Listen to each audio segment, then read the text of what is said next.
करके देखा, सीता मैया को पार्वती जी ने आशीर्वाद दे दिया।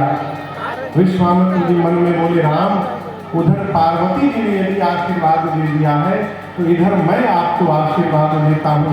गुरुदेव ने आशीर्वाद दिया, सुफला मनोरथ हो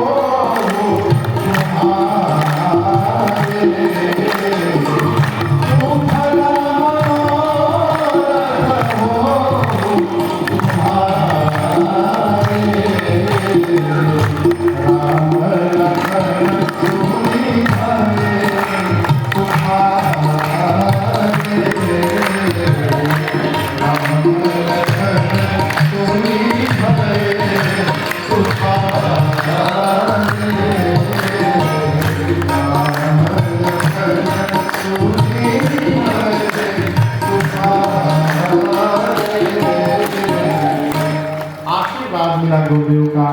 कई भोजन मुनिवर विज्ञानी लगे कहन कछु कथा पुरानी।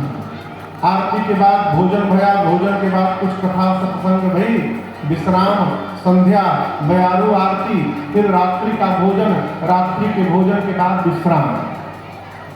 प्रातः काल हुआ। आज धनुष यज्ञ का दिन है।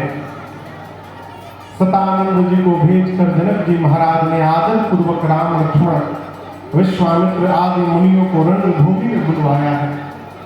भगवान के आने के पहले पूरे मिथिला रणभूमि में उपस्थित है वहां पर। और दर्शन करिए, जैसे राम जी रणभूमि में प्रवेश किए, कुर्ता कौने रंग का है? यही कहिए, सफेद है ना। अब किसी को लाल दिखाई देगा, किसी को पीला, किसी को हरा दिखाई देगा। कहिए, दिखाई देगा। कैसे दिखेगा महाराज? जो लाल रंग का जो चश्मा लगा के बैठा है उसको लाल रंग का दिखाई देगा। जो पीले रंग का चश्मा लगा लिया है आंख में उसको पीला दिखाई पड़ेगा। जो हरा लगाया उसको हरा दिखाई पड़ेगा।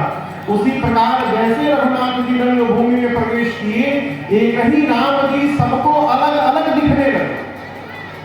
कैसे दिखने लगे महाराज? जो असुर कपट का रूप धारण करके वहां आए थे, वो जैसे राम जी पर दृष्टि गई, उन असुरों को राम जी उनका काल दिखाई देने लगे। जिन राजाओं को लगता था हम वीर हैं, उनको रघुनाथ जी परम वीर दिखने लगे। जो वहां भक्त राजा थे उनको राम जी अपने भगवान दिखने लगे। जो ज्ञानी राजा थे उनको परम तत्व दिखने लगे। जनकपुर के नगर के वासियों को राम जी संबंधी दिखने लगे। जनक जी और सुनैना जी को तो अपन लड़का जैसे दिखने लगे। गोस्वामी जी बोले, सूची बहुत लंबी है, एक बात कहता हूं, जिनकी रही भावना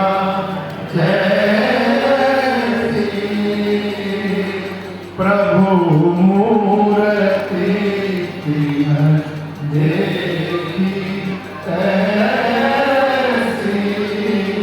सबने अपनी अपनी भावना के अनुरूप भगवान का दर्शन किया। एक विधि रहा जा ही रस भाव, तो तस देखो तो सराओ। यही तस देखो तो सराओ। जनक जी महाराज ने विश्वामित्र जी को पूरे रंगभूमि की रचना का दर्शन कराया। यहाँ एक सूत्र याद रखिएगा, कोई भी आदमी आपको अपन घर दिखावे, गाड़ी दिखावे, दुकान दिखावे, प्रतिष्ठान दिखावे, तो जितना हो सके उसकी प्रशंसा करिए। क्यों? उसके कान प्रशंसा सुनने के लिए ही दिखा रहे हैं। आदमी बढ़िया बढ़िया गहना लेके आओ, गहना कैसा लग रहा है? आप एकदम बेकार, आपसे बात नहीं करेगा कोई। किसी से कहिए, कुर्ता कई लोग कपड़ा पहन के आते हैं बढ़िया बढ़िया, ऐसा लग रहा है एकदम घटिया, कहाँ से देखिए आपसे बात करना बनता है। उसकी कान प्रतिष्ठा प्रशंसा सुनना चाहते हैं, इसलिए पूछ रहे हैं। कोई भी व्यक्ति आपको प्रतिष्ठान, सामान, घर द्वार, गाड़ी घोड़ा दिखावे, प्रशंसा करे, कमी दिखाई पड़े तो तुरंत न बताइए, समय लेकर अवसर पाकर उचित और जो बात कहनी है विनम्रता पूर्वक उनसे कहिए, भाई साहब सब तो ठीक है, अगर उसको भी ठीक कर लेंगे तो और दिव्य हो जाएगा।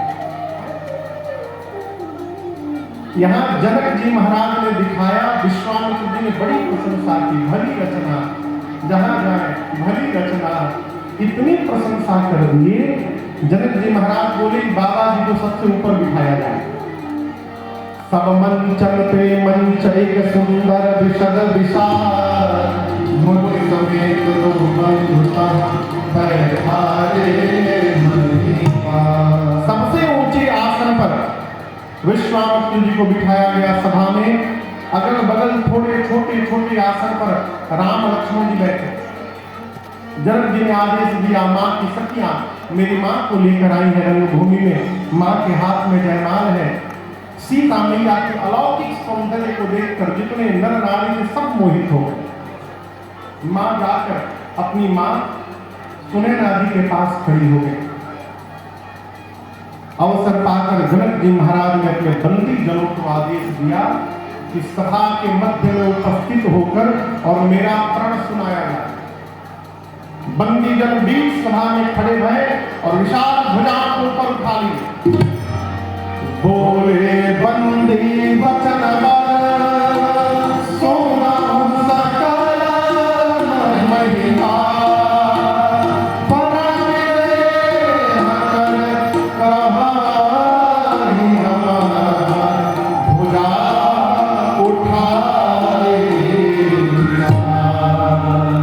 बंदी जनों ने विशाल भुजाओं को ऊपर उठाकर कहा, दीप दीप से आए आज समस्त राजा महाराजा, ध्यान से देखिए, ये वही शिव का पिनाक है जिसको रावण और बाणासुर ने स्पर्श तक नहीं किया। इसकी कठोरता आज पूरे विश्व में विदित है। यदि आप सबके भुजाओं का बल चंद्रमा के समान है तो शिव के पिनाक को राहु समझिएगा, राहु है। हमारे महाराज का प्रण है, आज इस राज समाज में जो भी राजा इस धनुष की प्रतंजा चढ़ाकर और उसको खंडित करेगा, त्रैलोक्य में उसकी कीर्ति फैलेगी। और हमारे महाराज जनक जी की लाडली श्री जानकी जी बिना कुछ विचार किए अंत में उस वीर का वरण कर लेंगी, यही महाराज की प्रतिज्ञा है। जैसे बंदी जनों ने प्रण सुनाया, कई राजा खड़े हो गए, उठे गए बुलाए। बंदी जनों ने कहा, इतने सारे राजा क्यों, सब लोग बैठिए, एक एक करके आइए। सबसे पहले जो राजा थे उनको आदेश मिला, खड़े होइए। राजा खड़े हैं। सबसे पहले धोती बांधे खुल न जाए, कपड़ा बांधे, मुकुट सम किए, जाने से पहले थोड़ा व्यायाम किए।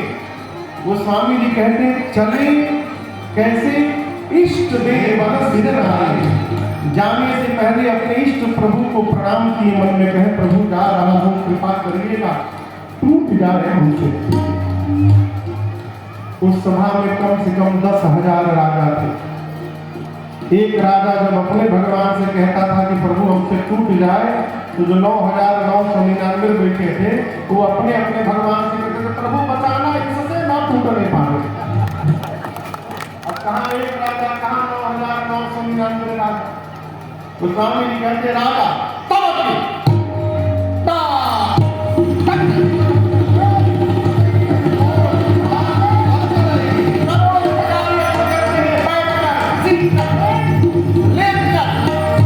परंतु धनुष अपने स्थान से तिरमात्र नहीं खिसका। जब तक प्रयास करके राजा थक जाए तो धनुष को छोड़कर सिर करके जाने लगे। दूसरा राजा चला है, मैं तोड़ूंगा। जो राजा वापस जा रहे थे वो मन में बजा जा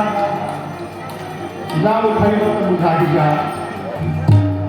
एक एक करके राजा आते गए हो, तोड़ना तो दूर, किसी ने धनुष को तिल मात्र खिसकाया भी नहीं। एक राजा से कहा गया आप चलिए। राजा खड़े हैं और अपने स्थान से धनुष को देके हाथ जोड़कर प्रणाम किए और प्रणाम करके वापस बैठ गए।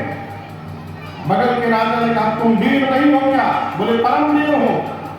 कैसे वीर हो, तुम तो गए भी नहीं तोड़ने। राजा ने कहा हम तोड़ने नहीं आए हैं, हम भूपति हैं और जिनका विवाह है सीता जी भूमिजा है, वो भूमिजा है, हम भूपति हैं।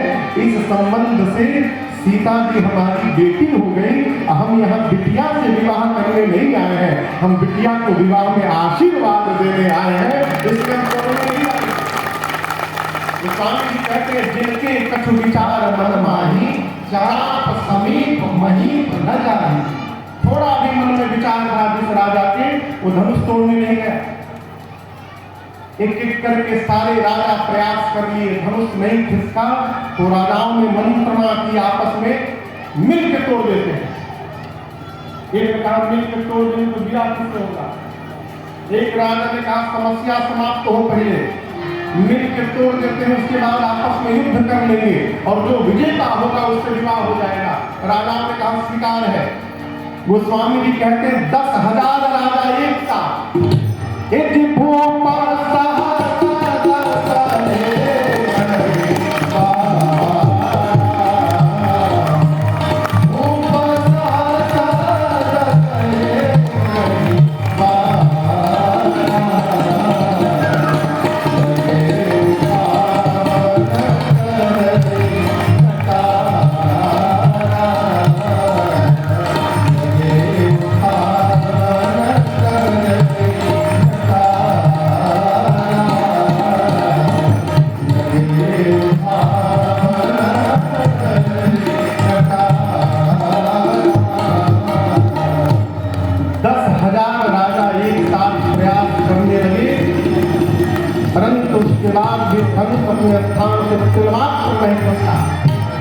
सारे राजा धनुष के हाथों अपनी कीर्ति अपनी वीरता गंवाकर अंत में जाकर अपने आसन पर सिर नीचे झुकाकर बैठ गए।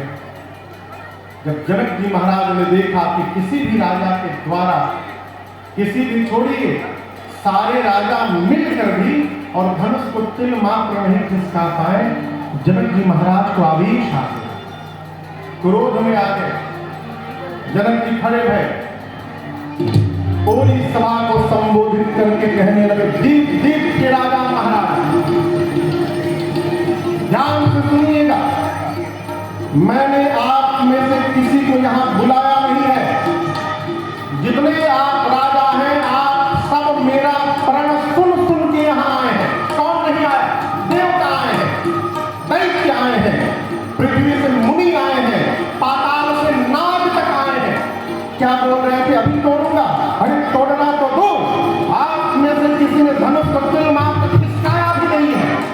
मेरी बेटी सुंदर है, ये कीर्ति वर्ण करने योग्य है, परंतु लगता है मुझे ब्रह्मा ने धरती पर ऐसा किसी को बनाकर भेजा ही नहीं तो इस कीर्ति का वर्ण कर सके जीवन में।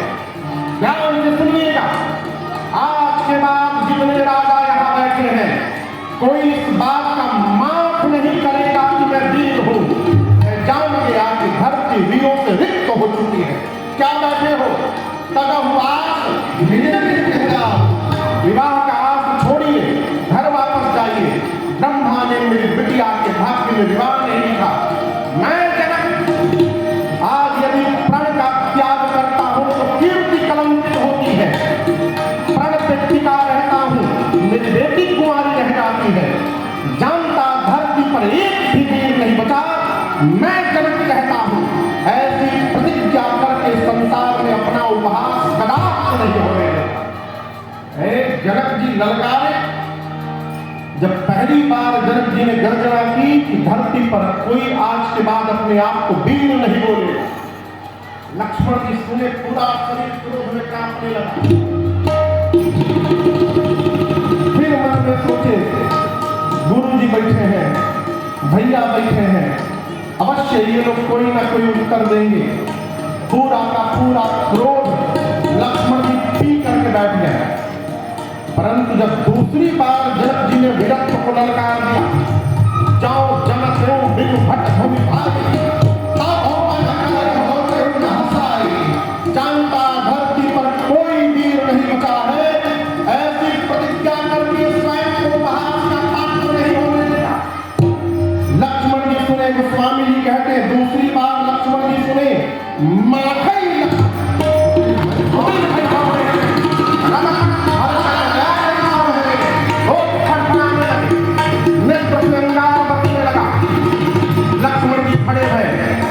रघुनाथ जी को प्रणाम करके बोले भैया क्षमा करिएगा।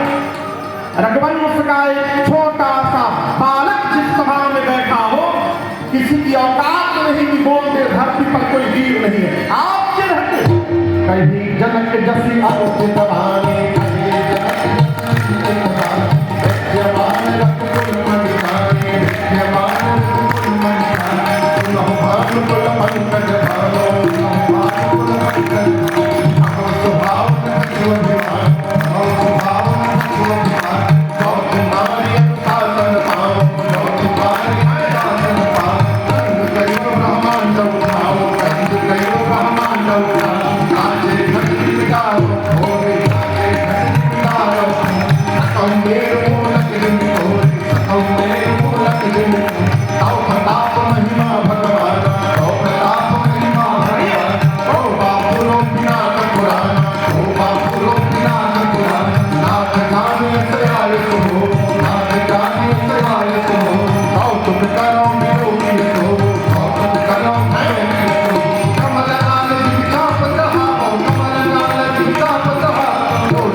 जनक ने कहा धरती पर कोई नहीं, आप